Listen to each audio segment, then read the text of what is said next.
Come June, the north woods of Michigan fill with summer people, families from downstate who escape the heat and bustle of the cities and head to their lakeside cottages. Many families form some of their greatest memories up north during the summertime. Not the Robisons. 50 years ago this month, the family of 5 was slaughtered in their cabin near the town of Good Hart, a small outpost along the northern coast of Lake Michigan. The probable motive? Good old-fashioned greed, though no one will ever know the truth. The case remains open, unsolved, and will likely stay that way forever. Stick around and find out why. Welcome to Michigan Crime Stories.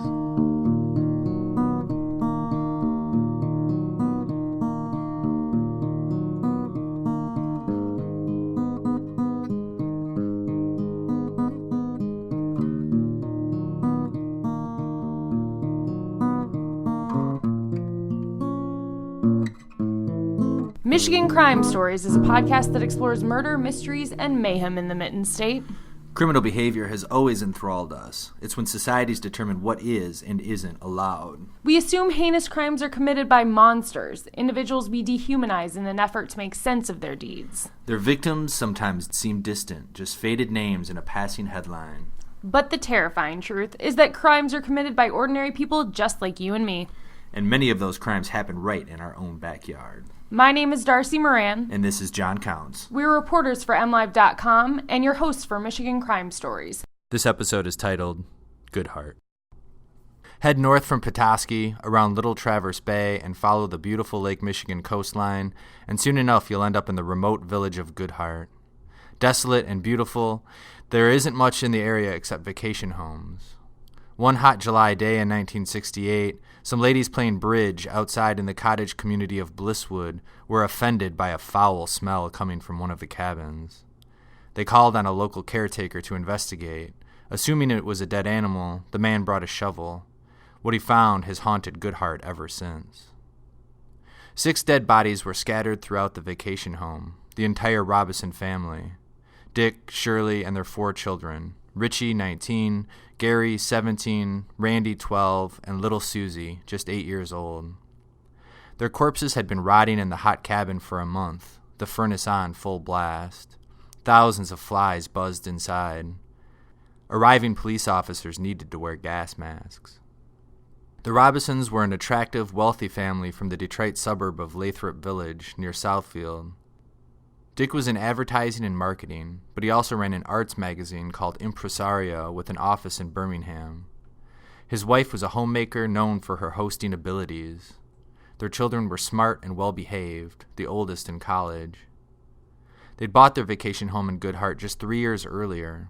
As civil unrest enveloped Detroit, the family was looking forward to spending the whole summer up north, away from the riots and racial strife in the city.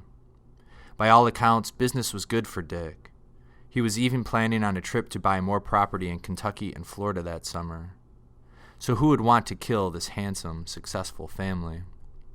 To find out more about the case, I talked to Marty Link, author of the 2008 book When Evil Came to Good Hart. Link said there was something more sinister lurking beneath the all-American gloss of the Robison family, however. Yeah, from the outside, Richard and Shirley just seemed like the all-American family. You know, they were attractive, and they had these 4 intelligent, healthy, and extremely well-behaved children. And on the inside, things were a little stranger. Richard had gone through 10 secretaries in 10 years, and some of those secretaries would talk about his strange behavior, that he would call them into his office, and he would ask them to hike up their skirts so that he could rub their legs, but it never went any further than that. Some of the secretaries tolerated that and would stay around for a few months. Some of them, that happened one time, and they would immediately quit without even giving a notice or saying, they just wouldn't show up to work the next day.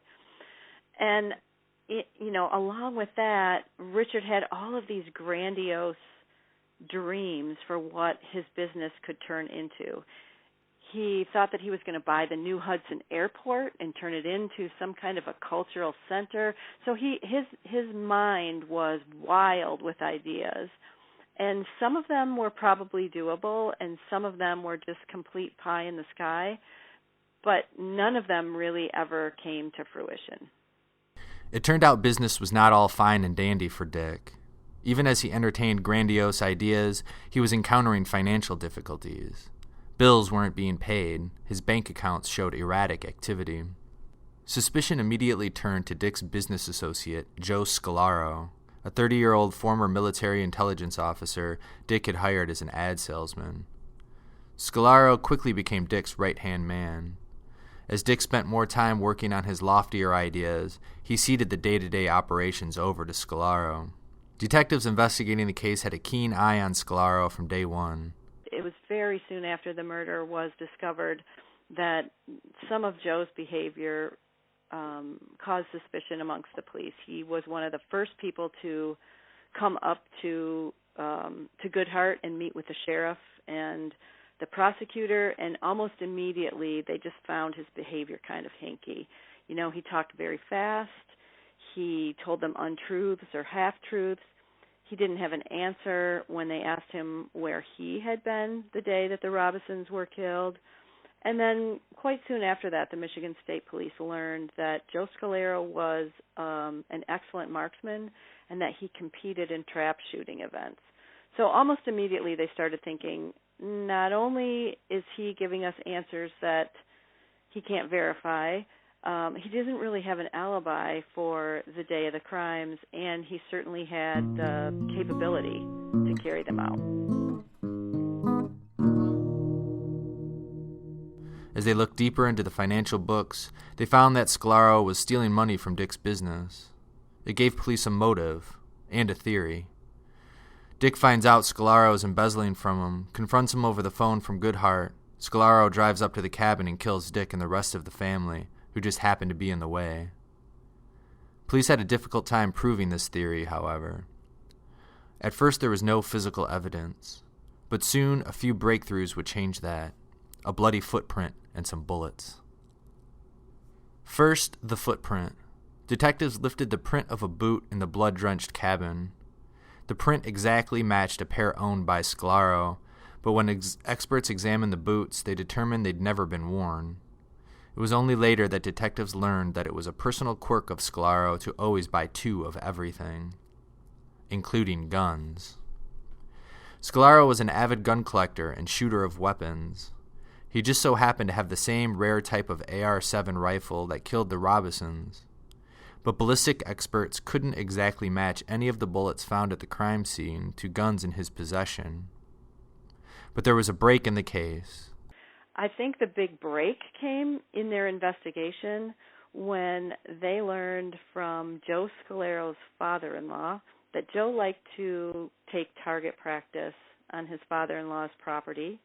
And so the police went there and they took a metal detector and they spent an entire weekend in November looking for shell casings and looking for ammunition, and they found a number of things, along with shell casings that almost exactly matched the shell casings that they found at the murder scene 4.5 hours north. So that was kind of the smoking gun. You know, who else would have been practicing at this family target range and then also would have killed the Robison family besides Joe Scalaro? Did he buy 2 AR-7s and use one to kill the Robisons, then ditch it, just like the second pair of boots? Police thought that might be the case. Detectives felt they had enough to charge Scalaro. The Emmett County Prosecutor's Office declined to prosecute the case, however. There were no murder weapons and no witnesses who put Scalaro anywhere near Goodhart on the night of the murder. A few years passed. Police kept their eye on Scalaro the entire time. He took over Dick's business but encountered both financial and legal difficulties. He was writing bad checks all over town. Then in 1973, 4 years after the murders, the Oakland County Prosecutor's Office reignited the case. While the Robisons were killed in Goodhart up in Emmett County, officials decided they could make the argument that Scalaro hatched the plan in Oakland County. The prosecutor's office prepared to charge Scalaro with murder. But worldly legal justice wasn't meant to be. Soon after Scalaro was informed that he was going to be charged with the murder of the Robison family, he sent his mother out on an errand. He locked himself in his bedroom, pulled out a handgun, and shot himself through the temple. So when the police showed up to deliver the warrant, all they found was a dead suspect. In a suicide note, he admits that he's, quote, a liar, cheat, phony, unquote. But in a postscript, he claims that, quote, I had nothing to do with the Robisons. I'm a cheat, but not a murderer, unquote. So we will never conclusively know what exactly happened at the cabin in Good Hart 50 years ago. The case remains open, and over the years, detectives have continued to revisit it. To give you an idea of how hard the police worked to solve it, when I did a FOIA request, the amount of paperwork that I got, you could fit inside the box that a giant, old-fashioned 1960s Curtis Matthews television would come in. I got this it's a huge file. It continues to be just this massive file. So what's the legacy of this case after 50 years? The legacy for me is that we care about what happens to people. We care about justice being served. Even 50 years later, there's just this thing that's hanging. It's unsatisfying. We want someone in some kind of official capacity to say that Joe Scalero was guilty. And we don't have that. And we might never have that. And that's hard to live with. Link's book, The Most Comprehensive Telling of the Story, was first published in 2008 by the University of Michigan Press. It's being reissued with some new information this year to commemorate the 50th anniversary of the murders. Okay, well, hi, I'm Darcy Moran with Michigan Crime Stories, and I'm sitting here with John Counts, who just told the story here about Good Hart. John, just to start out with some questions for you, I'm really interested in the Robisons' vacation habits. If you knew if this was a frequent event for them to go up there every year. So, as I noted in the story, they had bought that cottage up north about 3 years before the murders. So Dick Robison had done rather well for himself in life, and he, worked real hard on a lot of different fronts. And this was going to be the first summer that they would have been away from Detroit like the entire summer, not just like on weekends here or there. So they were pretty excited. They were actually just getting ready also to fly from Good Hart down to Kentucky, where he planned on buying his 8-year-old daughter, Susie, a horse farm. And then from there, they were going to fly to Florida to buy like another vacation home, like a condo or something like that.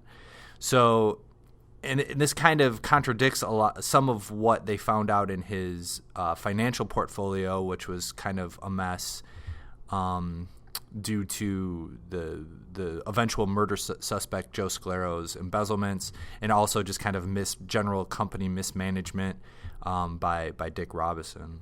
And so was this family well known in Good Hart at the time of their deaths? The vacation community that they lived in, or they had a home in, Blisswood, was rather, a prominent place in the Good Hart area. And, a lot of the people in that community had seen them show up, had helped them. He had hired some workers to do some work around the house just a few days before the murders took place, that detectives later determined according to the timeline.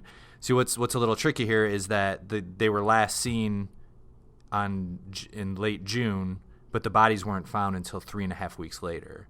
So you have to remember that this is an era before cell phones, before the internet, before even just kind of regular reliable phones. And a place like Good Hart was so remote, I think you had to just go into town to make a phone call to anybody. So people could fall off the face of the earth for a few weeks, and it was like no big deal. There were people concerned about them, but it wasn't.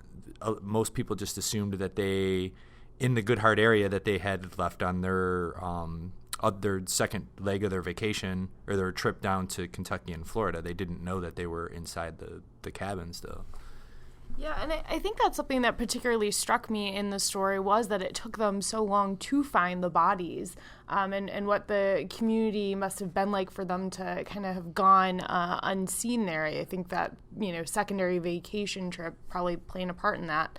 I do want to ask, though, how did this impact the Good Hart community? And is that something that Link talked about at all? So, I've heard about this case for a very long time, and the people of Good Hart, to my knowledge, do not like to talk about it. If you go up there to this day and start asking people about it, it is not something that they care to talk about. In Marty Link's book, she does go up there and she talks to some of the folks about the sort of persisting legacy of this case, and it's something that would never happen. That felt like it would never happen in a place like this. Lake Michigan is right there. This is kind of like the Gold Coast of Michigan vacation up north territory, and yeah, I mean it's still rather notorious up there, and obviously one of the most well-known northern Michigan mass murder cases. Okay, well, I think we will end it there. I am Darcy Moran. And this is John Counts. And this is Michigan Crime Stories.